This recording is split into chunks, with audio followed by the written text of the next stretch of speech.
berusia 24 tahun ini akhirnya terbongkar susulan panggilan telefon daripada seorang individu tidak dikenali dipercayai pelanggan yang ingin melakukan tempahan bekalan dadah.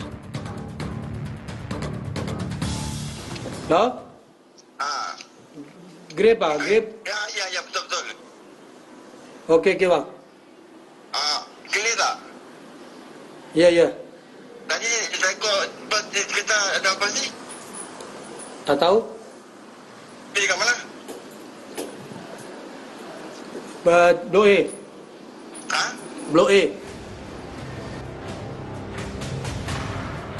Selain berurusan secara langsung bersama si penyambar, majoriti makgian yang ingin membeli barang terlarang di kawasan ini dipercayai menghubungi orang tengah atau operator terlebih dahulu bagi memastikan urus niaga jual beli dadah berjalan lancar.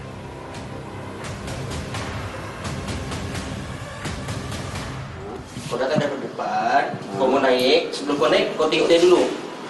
Jadi? Telefon lah. Telefon, kau operator. Operator cakap apa? Masuk je lah. Masuk je lah. Password sana. Password ada. Hasil siasatan lanjut, sindiket yang beroperasi sehingga jam 1 pagi ini dipercayai menjual bahan terlarang jenis panas dan sejuk iaitu heroin serta syabu berharga RM30 sepaket yang